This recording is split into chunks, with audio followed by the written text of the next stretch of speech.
Welcome to another episode of the Bandage Podcast, a weekly wrap-up of the most trending healthcare news. Each week, join me and my co-host Alex Ross as we'll discuss the latest in healthcare, health IT, and compliance. In this week's episode, we discuss robots that reduce loneliness, a patient care and monitoring portal, and healthcare in rural areas. Let's wrap things up. This is episode 50 for the week of September 14th. I'm Matt Moneypenny. And I'm Alex Ross. Congratulations on 50 episodes. 50 episodes. Woo! That I'm is hyped. half a century. No, wait. Before we get started, our diagnosis code of the week is Y93.01, activity walking, marching, and hiking. Interestingly enough, related I was doing to it all being three. related to it being the 50th episode, I decided to celebrate by marching myself 50 miles. Nobody told me that a mile was quite a distance. So when I arrived at the end, because I'm stubborn, I wasn't going to give up. I took off my shoes, and instead of feet, I now have 2 big blisters. There you go. You were walking and marching and hiking. Yeah, kind of alternatively, because, walking is what I did on the sidewalk. And then when there was no sidewalk, I had to go on the road. So I made sure to march so that everyone would see me, because they were all looking at me thinking, what a weirdo. And then sometimes I ended up at kind of the back trails, and that's when I would do the hiking part. Right. Do you think, that old song that goes, when the saints go marching in? Do you think after the saints marched in, they got diagnosed with Y93.01? I sure hope not. They probably have tougher feet than me. They've been marching for quite a time. Though, maybe not, because I hear their shoes are pretty low quality. They're quite holy.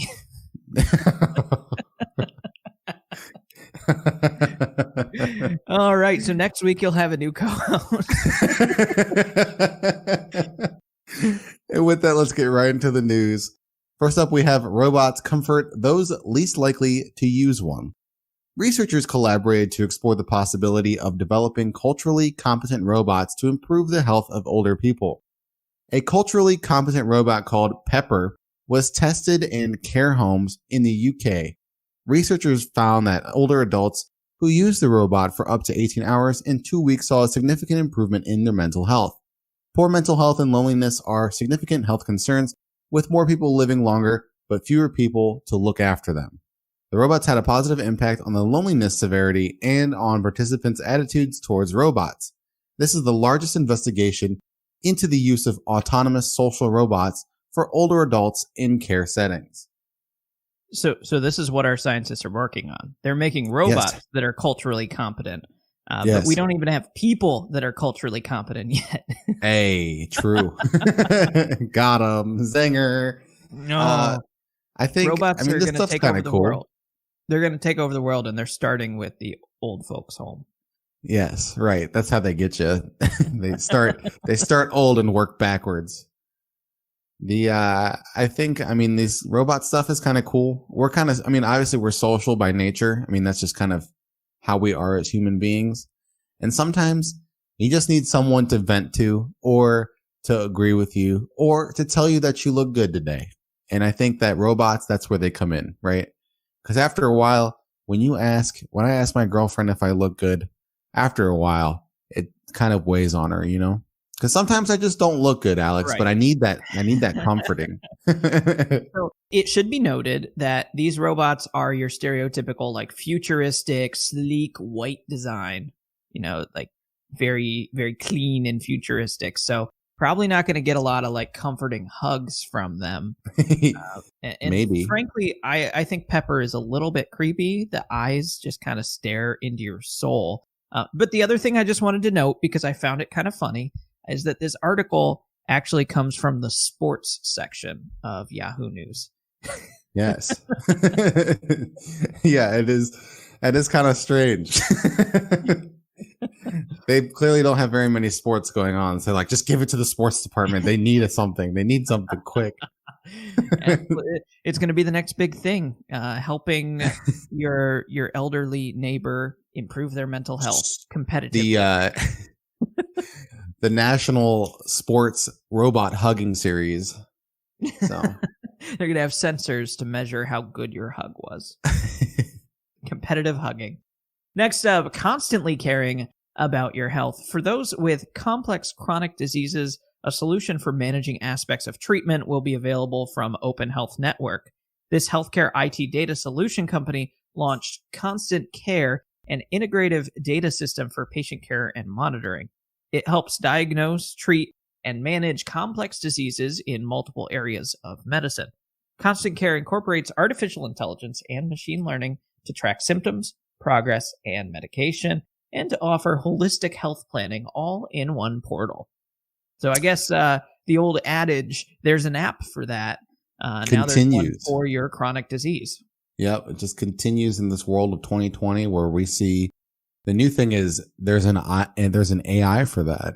So everything, I feel like, I don't even know, like at some point I feel like some of these they just throw in the word artificial intelligence because it's a buzzword. So they're just like, just throw it in. There's nothing to do with it, but just throw it in there. So I mean, it's great. A lot of people misunderstand what artificial intelligence actually does. And I do think that for a lot of these articles, they say it when what they actually mean is that it's just a program, right? It takes information and it returns some kind of answer to that information. And that's not artificial intelligence. Artificial intelligence is really going a step further and being able to solve more complex problems, as opposed to just answer, 1 + 1 = 2, right? Yeah. The question it's just like a form of logic. Right. For both this app and even Pepper, how close are we getting to passing the Turing test? Because that's all I care about. True. And also Uncanny Valley. Don't forget about those. I wonder if those robots in the previous article passed the Uncanny Valley. That's probably why Pepper looks, sleek, white, and futuristic, is to avoid that uncanniness. Because I agree, it is super creepy. Yeah, it's like it goes from like looking like a really cool robot to like Chuck E. Cheese animatronic, and it's like yikes. Right. I'll say that artificial intelligence is being used in complex ways in just about every aspect of our life now. My favorite one lately has been the text messages I'm receiving from political campaigns. Ah, yes. I still get the mail. They're kind of fun because, honestly, they feel like a real person most times, especially because they introduce themselves with a name. And you just have to, respond with a total curveball. And if it's an AI, they won't be able to pivot and follow that line of thinking. So, the last one I got, I just replied to it, "Do you have a TikTok?" And they weren't sure how to respond. They gave me some canned response. And I was like, yep, okay, it's a robot. So no use wasting its time. Are you TikTok famous, Mr. Campaign Manager? Exactly. Next up, a new plan in time for new adults. The U.S. Department of Health and Human Services, aka the HHS, released a Rural Action Plan, the first department-wide assessment of rural healthcare efforts in 18 years. The plan will serve as a roadmap for the HHS to strengthen coordination among departments to better serve rural communities. The plan examines key challenges facing rural areas related to issues like emerging health disparities, chronic disease burden, high rates of maternal mortality, and limited access to mental health services. This reminds me of some of our older stories we talked about with mobile healthcare clinics, big old buses and RVs and stuff. And I wonder if, they're trying to figure out how things are going right now, get a baseline for our rural healthcare, identify the issues, the things that need to be addressed, and then how do we solve that? So my vote is on hospital buses, just because I like the idea. And then maybe on each hospital bus, we'll put a robot. Yeah, right. Exactly. We'll put pepper. We'll grind some pepper into those, sprinkle some pepper into those buses. So it'll be great. Yeah, because there is only one pepper, so we'll have to really grind it finely. Right. Exactly. It's always good to see anything with rural happening because, like you kind of mentioned, we've talked about this before, but rural healthcare is a big issue. And Real hospitals and healthcare centers continue to close. And it's kind of like it's almost like an epidemic of closures, if you will, to put it, appropriately, in the eyes of healthcare. It's kind of scary, especially if you live, if you go, right, we live in Ohio, and if you go anywhere Southern Ohio, right, you got Cleveland, you got Akron, and then you drive south for 2 hours, and then or 3 hours, and you got Cincinnati. And in between that is mostly just farm. So those are rural communities. Columbus too, but it's still, and Dayton is somewhere in there. But I agree with you. It's pretty rural around here. But I will say that Ohio, it's not huge. So even though I may live 2 hours away, I can still make it to the Cleveland Clinic and get specialized treatment if I need it. But if we're looking at a place like Kansas, it might be 4 hours to the closest specialist. It might be 5 hours. So those kind of areas, it becomes very prohibitive for people to seek care from those locations. So right. I bet that's really what they're targeting when they say rural, is like seriously rural. They probably walked into the office and were like, we've got a rural problem on our hands. All right, let's move on. With that, let's move on to our next segment. BREACH, Breach Patrol. It's a breach! All of the latest cybersecurity breaches. Welcome to Breach Patrol, where we talk about the latest breaches all across the world. First up, we have... Could using a public computer mean taking your data public? Denmark's National Association for Municipalities announced that public computers, such as those at libraries and citizen service centers, were the target of a successful IT attack. It's too early for police to report how much data has been stolen, but it's believed that the attackers were primarily targeting CPR numbers similar to our social security numbers. The association is advising people to change their passwords of any account that they used on a public computer. If citizens suspect their information is being used for economic crime, they must immediately inform the police. Yeah, this is not good. No, obviously. Like libraries, as books get turned into ebooks and things like that in electronic format, the use for libraries continues to kind of decline unless you have kids, right? If you're a parent, you're going to take your kids to the library because it gives them something to do, and they have to stay quiet because those are the rules. So it's like a win-win for you. But so as they move from books to ebooks, a lot of libraries start adding more and more computers to use to draw on more people. And if they're unsecure, that's a big problem, because then it's like, okay, well, I'm just going to use my own computer because clearly I can protect myself better than a library. But right. Yeah, that's not the case, I guess. That's always a risk when it comes to public IT systems, just in general. If you go to the local fast food joint, you connect your computer up to their Wi-Fi.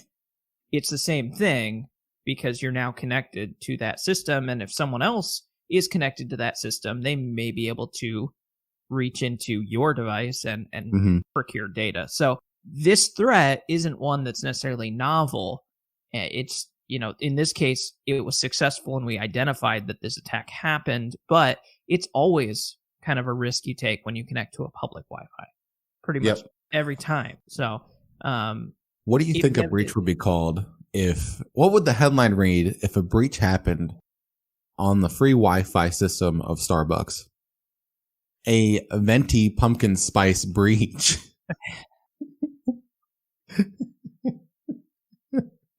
I'm sorry, was that your idea of a joke? It's that time of the year, man. Come on, that was good.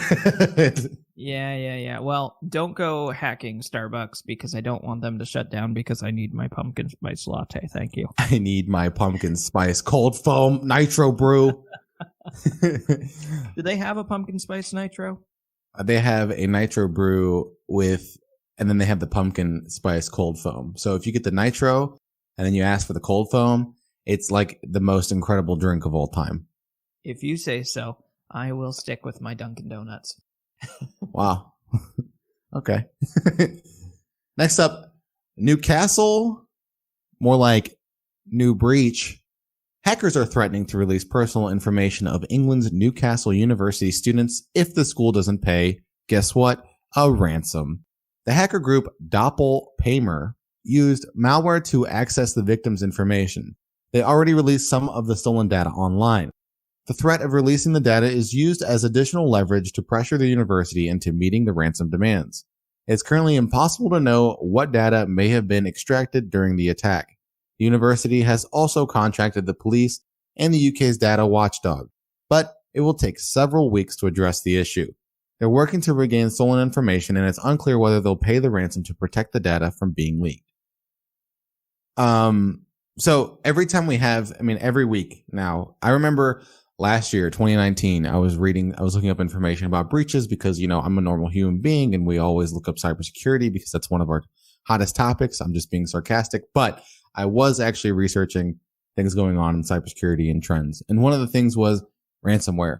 And now in 2020, every single week we have a ransomware attack. Every single week. And it's getting to the point where this section is just ransomware attacks and we're running out of commentary. So if you guys want to start protecting your systems better so that ransomware attacks don't happen, that would be great. Right. No, right. We need them to come up with a new way to attack people so that we have something to talk about. Our content is getting stale because of these ransomware attacks. So please.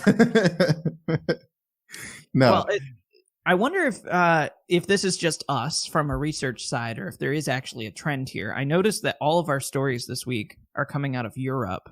This one, and spoiler alert, the next one is also about the UK. So maybe there's you gotta has me asking, are you UK? Question mark. Is everything UK? Are you okay over there? Yeah. So scary times. Next up, watch out who you outsource to. Private details from over 50,000 letters sent out by UK banks and local authorities were indexed by Google when they shouldn't have been. This error was a result of a London-based outsourcing firm, Virtual Mailroom, leaving its system exposed.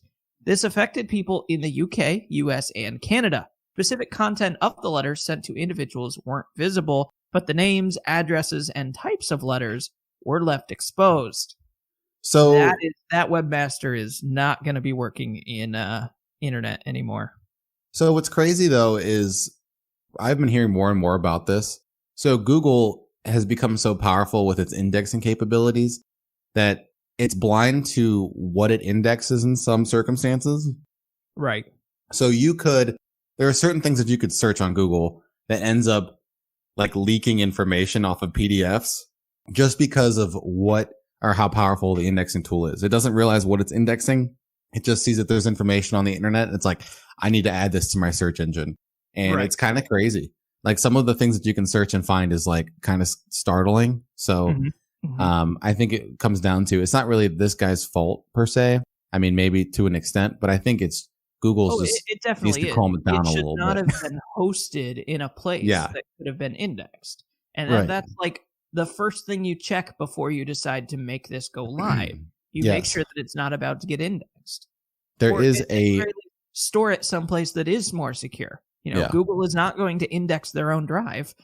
That's probably there is a code snippet you can put on as a webmaster that tells Google to not index the page. So maybe it would be good. Probably would have been helpful information to know. Right. Maybe it would be good practice in the future to just have all pages have that code snippet. And if you want it to be indexed, you have to opt in. Yeah, that would be a good idea. To having to opt out. Yeah. Just in terms of data security, I could see that being a feature that web hosting organizations have you choose to turn on when you set up your website the first time. Do you want to automatically avoid index and then opt in? And they can give you a little snippet, here's why you might want to do that. And just in general, for organizations that deal with sensitive information, it might just be good practice to have that be part of your code template. Right. And then you have to consciously choose to remove it in order for it to be indexed. Yeah. Because, in other circumstances that you wouldn't want your pages to be indexed by Google is if you, let's say you have a partnership with a company and you want to announce that partnership and it's the exact same type of content as what's already existing on your webpage that is indexed. You're just trying to make it more categorized for the partnership. So at that case, you wouldn't want to have duplicate content. So then you would tell Google not to index that other extra web page because it's so specific to the partnership. So that's an example of what you wouldn't want indexed that isn't sensitive information. But yeah, I agree with what you're saying. It should be an opt-in. Especially just for organizations that might have less experienced webmasters who, maybe they don't know that things get indexed automatically. Right. And don't know that they should be opting out. So just keep that in mind. Make sure you train your team correctly. Don't let this happen again. I'm very disappointed in you.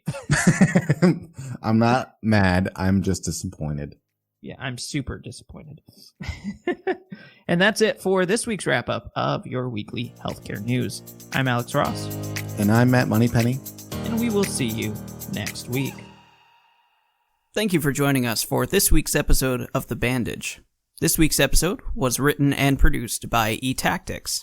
eTactics is a leading revenue cycle solutions organization committed to providing innovative, web-based solutions that improve our clients' cash management and customer relationships. Thanks, and we'll see you next week.